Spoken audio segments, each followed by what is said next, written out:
Hello students, achievers point study channel की तरफ से मैं विष्णु बेनीवाल लेकर आया हूं आपकी हिस्ट्री की सेकंड यूनिट से 9th chapter Kings and chronicles का पार्ट नंबर 6।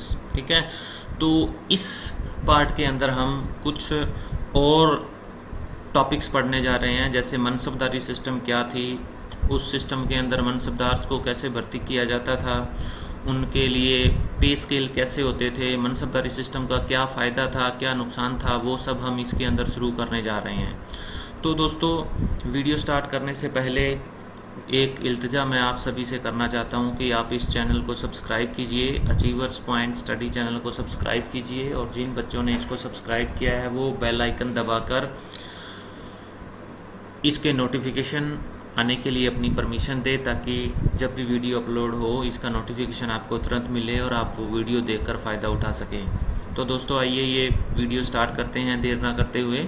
सबसे पहले हम पढ़ेंगे मनसबदारी सिस्टम था क्या। ठीक है, तो सबसे पहले मैं आपको ये बताना चाहता हूँ कि जो मुग़ल बादशाह अकबर था, उसने अपने अम्पायर की सिविल सर्विस और मिलिट्री सर्विस को स्ट्रॉन्ग बनाने के लिए एक बहुत ही वेल प्लान्ड और वेल ऑर्गेनाइज सिस्टम इंट्रोड्यूस किया था, और इसी सिस्टम को मनसबदारी सिस्टम कहते हैं। ठीक है, यानी कि अपनी सिविल और मिलिट्री सर्विसेज को इफ़ेक्टिवली ऑर्गेनाइज करने के लिए, इफ़ेक्टिवली एडमिनिस्टर करने के लिए एक वेल प्लान्ड और वेल ऑर्गेनाइज सिस्टम को इंट्रोड्यूस किया था, और इसी सिस्टम को मनसबदारी सिस्टम कहते हैं। मनसबदार वैसे एक अरबी भाषा का वर्ड है, ठीक है, जिसका मतलब होता है ऑफिस या रैंक या डिग्निटी। ठीक है, कि किसी भी इंसान, वो इंसान जो मनसबदार है वो किस दफ्तर से जुड़ा हुआ है, किस कार्यालय से जुड़ा हुआ है, या उसका डिपार्टमेंट कौन सा है, उसका रैंक कितना है, और उसका डिग्निटी, उसका स्टेटस, उसका सम्मान कितना है। ठीक है, और यहाँ पर ये देखने की भी बात है, ये गौर करने वाली बात है कि मुग़ल एडमिनिस्ट्रेशन के अंदर, यानी अकबर के समय के अंदर, मुग़ल प्रशासन के अंदर नागरिक सेवाओं और सैनिक सेवाओं के बीच में कोई क्लीन कटिंग डिवाइड नहीं था, यानी बिल्कुल साफ तौर पर वो बिल्कुल सेपरेट सर्विसेज नहीं थी, जिस तरह से आज के समय में आते हैं, आज के समय में है कि सिविल एडमिनिस्ट्रेशन और मिलिट्री एडमिनिस्ट्रेशन बिल्कुल अलग है। सिविल एडमिनिस्ट्रेशन के ऑफिसर्स अलग होते हैं और मिलिट्री एडमिनिस्ट्रेशन के अलग से होते हैं, और दोनों ही डिपार्टमेंट अपने आप जो है दूसरे डिपार्टमेंट के अंदर किसी भी तरह की कोई दखलंदाजी नहीं करते, जबकि उस समय ऐसा नहीं था, कोई भी क्लीन कट डिवाइडिंग नहीं थी, यानी कि कोई भी इस तरह से डिफरेंट डिपार्टमेंट नहीं थे। सभी ऑफिशियल्स जो होते थे, जितने भी अफसर होते थे, काजी और सदर को छोड़कर, वो सारे इस मनसबदारी सिस्टम का हिस्सा होते थे, और उनसे ये उम्मीद की जाती थी कि वो अपने मनसब के अकॉर्डिंग एक निश्चित संख्या में जो सैनिक है वो अपने पास मेंटेन करेंगे। ठीक है, यानी कि काजी और सदर को छोड़कर सभी इसका मनसबदारी सिस्टम का हिस्सा होते थे, और हर एक मनसब से ये उम्मीद की जाती थी कि वो एक निश्चित संख्या में, जो उनको उनके रैंक के अकॉर्डिंग बताया गया है, उस संख्या में ये लोग अपनी जो है वो सेना बनाएंगे या सैनिक भर्ती करेंगे। ठीक है, उसके बाद आ जाता है मनसब का सिलेक्शन कैसे होता था। ठीक है, कि मनसबदार किस तरह से सेलेक्ट किए जाते थे। एक कोई भी इंसान जो इस सर्विस के अंदर एंटर करना चाहता था या शामिल होना चाहता था, उसको सबसे पहले किसी भी नोबल, यानी कि जो मुग़ल नोबिलिटी है, उनमें से किसी भी एक नोबल के जरिए अपनी पेटिशन यानी अपनी एप्लीकेशन जो है वो दरबार में भेजनी होती थी, और वो नोबल वो एप्लीकेशन जो है वो तजवीज़ के रूप में एम्परर के सामने रखता था।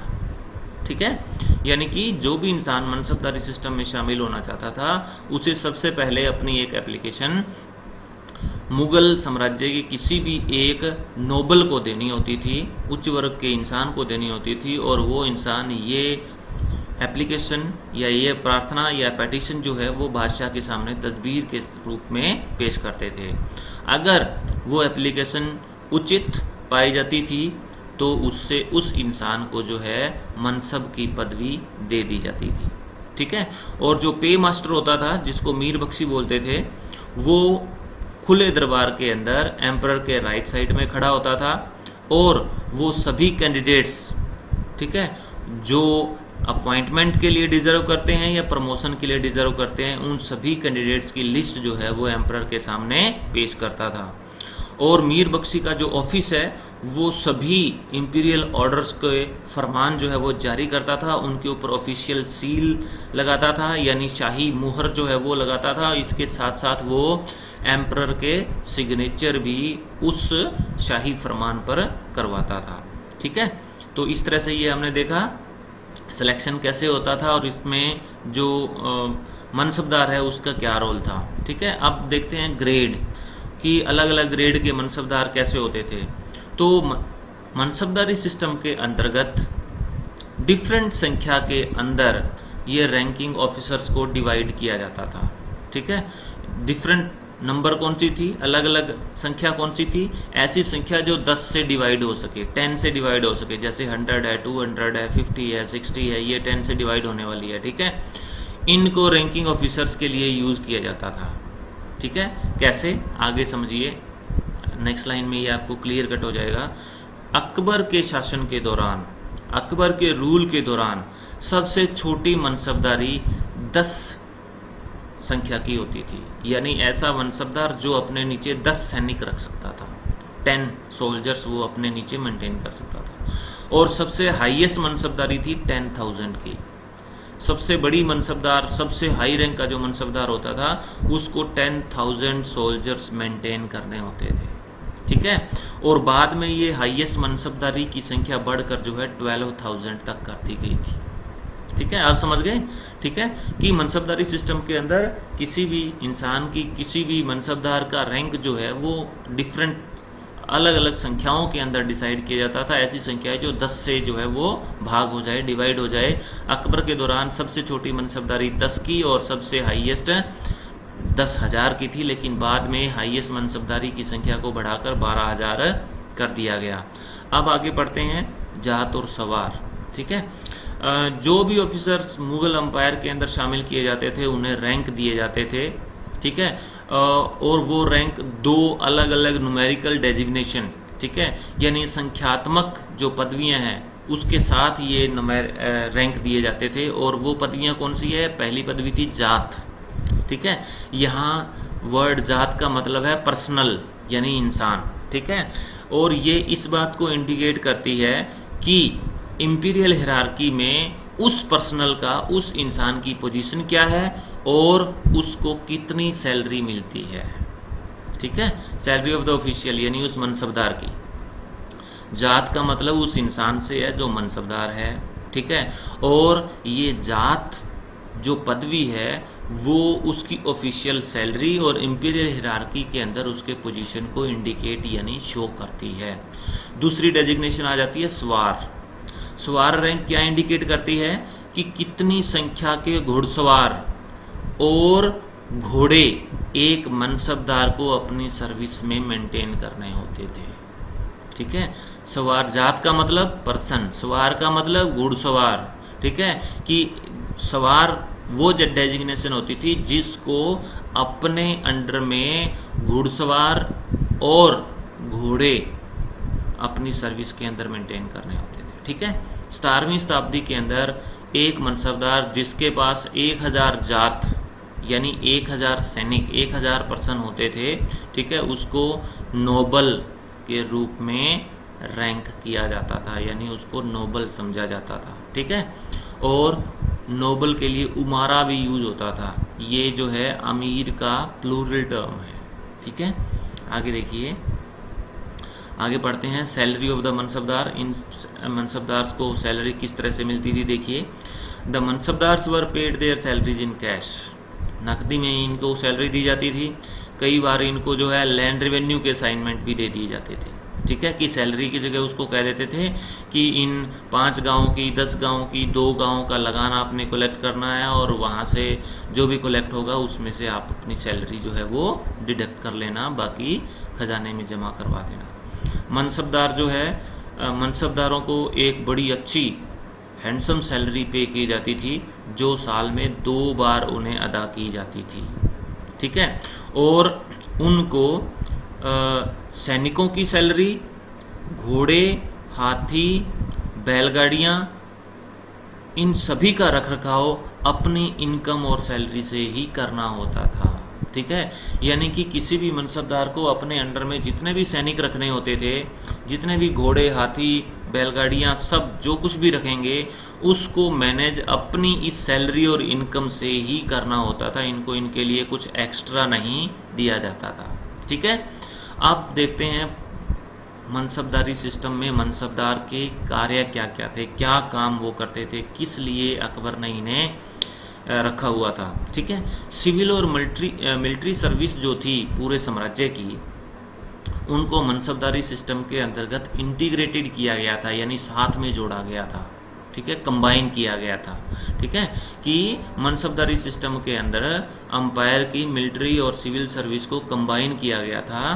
All kinds of services could be taken from the government official as per requirement. ठीक है, और रिक्वायरमेंट के अनुसार उस अफसर से सभी तरह की सर्विस जो है वो ली जा सकती थी।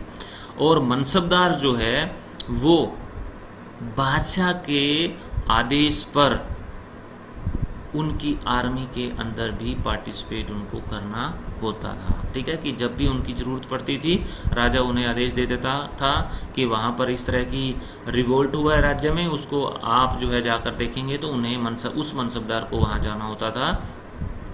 ये जो है ये मनसबदार जो होते थे ये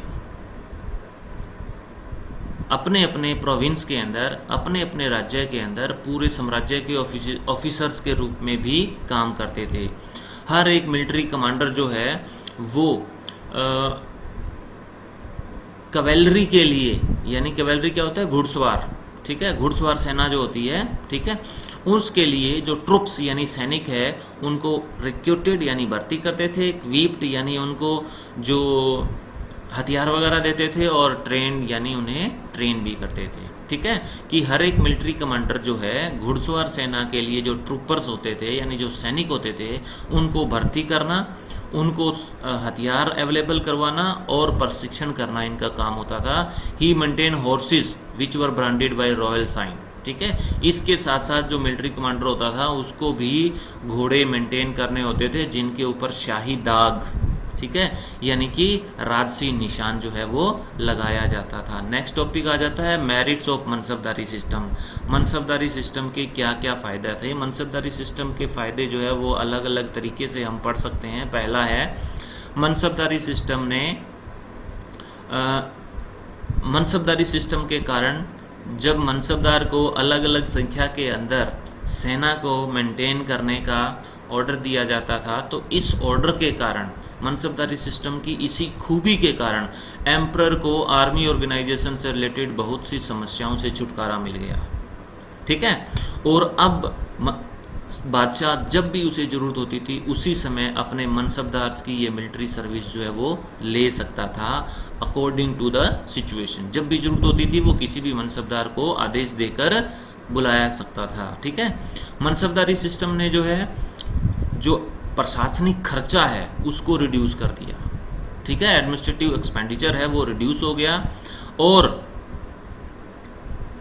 अपने जितने भी इंटेलिजेंट और कैपेबल पर्सन थे, जितने भी इंटेलिजेंट, होशियार और योग्य पर्सन थे, उनकी सर्विसेज को मिलिट्री और सिविल दोनों ही डिपार्टमेंट में बराबर रूप से यूटिलाइज करना अब संभव हो गया था सिर्फ मनसबदारी सिस्टम के कारण। ठीक है, मनसबदारी सिस्टम ने एक तो एडमिनिस्ट्रेटिव एक्सपेंडिचर घटा दिया, और उसके साथ साथ अब उसके जितने भी इंटेलिजेंट और कैपेबल व्यक्ति थे उसके दरबार में, उनकी सेवाओं को वो इन दोनों डिपार्टमेंट में बराबर रूप से यूज करना अब संभव हो गया था। नेक्स्ट बेनिफिट इसका है कि मनसबदारी सिस्टम ने जो है अब मुगल अंपायर को यानी मुगल साम्राज्य को विस्तारित करने और उसको मजबूत बनाने में महत्वपूर्ण योगदान दिया। एक्सपेंशन यानी इसके एरिया को बढ़ाने और उसको मजबूत करने में महत्वपूर्ण योगदान दिया। उसके बाद है मनसबदार जो है वो आर्ट एंड लिटरेचर के भी पैटर्न थे, यानी ये मनसबदार कला और साहित्य को भी संरक्षण देते थे, इसको भी बढ़ावा देते थे। एम्परर की तरह वे भी आर्टिस्ट और लिटरेटर्स को एनकरेज करते थे, ठीक है। आर्टिस्ट और जितने भी साहित्यकार थे उनको प्रोत्साहित करते थे, और इस तरह से इस सिस्टम ने अंपायर को कल्चरल ग्रोथ यानी सांस्कृतिक विकास के रास्ते पर बढ़ाने में भी मदद की। नेक्स्ट अब पढ़ेंगे ये सारे जो हमने मनसबदारी सिस्टम के फ़ायदे पढ़े हैं, अब इसके नुकसान क्या क्या थे वो भी हम पढ़ने जा रहे हैं। इसके भी बहुत से नुकसान थे। सबसे पहले जनरली सामान्य तौर पर मनसबदार को जितनी संख्या के अंदर सोल्जर्स अलॉट किए जाते थे उतनी संख्या में वो सोल्जर जो है मेंटेन नहीं करते थे, उससे कम संख्या में सोल्जर मेंटेन करते थे। और जब भी इंस्पेक्शन होती थी, जब भी किसी भी तरह की चेकिंग बादशाह की तरफ से भेजी जाती थी तो वो हायर्ड सोल्जर और हॉर्सेस वहाँ पर दिखा देते थे, यानी कि मजदूरी पर सैनिक और घोड़े वो 1-2 दिन के लिए ले आते थे, ठीक है। और मुगल आर्मी किसी भी तरह से, ठीक है, मनसबदारी सिस्टम के अंतर्गत बादशाह के प्रति किसी भी तरह से फीलिंग्स ऑफ लॉयल्टी जनरेट नहीं कर पाई, ठीक है। मनसबदारी सिस्टम के अंतर्गत मुगल सेना में एम्परर के यानी बादशाह के प्रति वफादारी की भावना जो है वो इस सिस्टम के अंतर्गत पैदा ही नहीं हो पाई, क्योंकि मनसबदार को जितना ऑर्डर दिया जाता था उससे मच लेस नंबर में वो सोल्जर्स जो है वो मेंटेन करते थे, और जब ज़रूरत होती थी तो वो दिहाड़ी पर सैनिक और घोड़े ले आते थे। अब दिहाड़ी पर ले आएगा, उसे तो अपनी दिहाड़ी की चिंता है, मजदूरी की चिंता है, ठीक है। वो जब भी इंस्पेक्शन होती थी तब उनको बुला लेते थे। तो अब बताइए, जो मजदूरी पर ये सैनिक और घोड़े लाए गए हैं उनके मन के अंदर राजा के प्रति वफादारी कैसे हो सकती है? संभव ही नहीं है। 4th पॉइंट देखिए, इस सिस्टम के अंतर्गत बहुत से मनसबदार जो थे वो आपस में युद्ध के अंदर यूनाइटेड होकर लड़ाई नहीं लड़ सके, जिसके कारण जो दुश्मन है उसको एडवांटेज मिली यानी लाभ मिली, ठीक है। अब देखिए इसको समझते हैं। अलग अलग मनसबदार होते थे, उनके रैंक भी अलग अलग होते थे, कोई हाई रैंक वाला, कोई लो रैंक वाला। तो अब बताइए जिनके अंदर जो रैंक में जो भेदभाव है वो एकजुट कैसे होंगे? जब कोई छोटे रैंक वाला कोई सजेशन देता होगा तो कहते होंगे चल तेरे को ज़्यादा पता है, ठीक है, 10 सैनिक तो लेकर बैठा है तू क्या बताएगा हमें? तो इस तरह से शायद वो आपस के अंदर जो है जो हम बोलते हैं ईर्ष्या की जो भावना है, ठीक है, उसके कारण वो यूनाइटेड नहीं हो सके और इससे दुश्मन की सेना को फ़ायदा मिला। नेक्स्ट तो इसके अंदर पॉइंट हम पढ़ेंगे कि इस सिस्टम के अंदर मिलिट्री और सिविल सर्विसेज को जो है इंटीग्रेट किया गया था, एक साथ कंबाइन किया गया था। इसके कारण प्रशासन की प्रभावशीलता और मिलिट्री टैलेंट के विकास के अंदर रुकावटें आई, हर्डल्स आई, ठीक है, कि जब मिलिट्री और सिविल सर्विसेज को कंबाइन कर दिया तो वो ना तो अच्छे एडमिनिस्ट्रेटर्स बन सके और ना ही अच्छे मिलिट्री सोल्जर्स बन पाए, ठीक है। यानी कि धोबी का कुत्ता घर का न घाट का, ठीक है, यानी कि कोई भी उनके अंदर अच्छा गुण किसी भी डिपार्टमेंट का विकसित नहीं हो पाया। इस सिस्टम ने जो हाई रैंक के नोबल्स थे, ठीक है, उनको विद्रोह करने के लिए भी वो मनसबदार जो है वो राइज हुए, यानी विद्रोह करना उन्होंने शुरू कर दिया।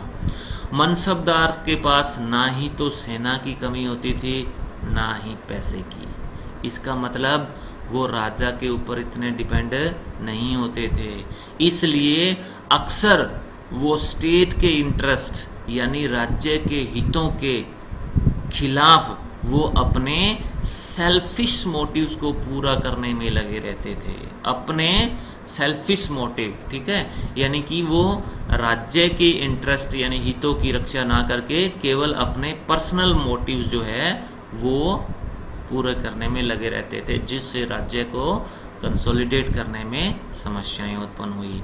इस तरह से हम ये निष्कर्ष निकाल सकते हैं कि कुछ गुणों के बावजूद कुछ जो डिमेरिट्स है उसके बावजूद मनसबदारी सिस्टम ने जो है मुग़ल अम्पायर के बेस के रूप में अपनी सेवा दी, यानी ये मुग़ल अम्पायर का एक आधार था।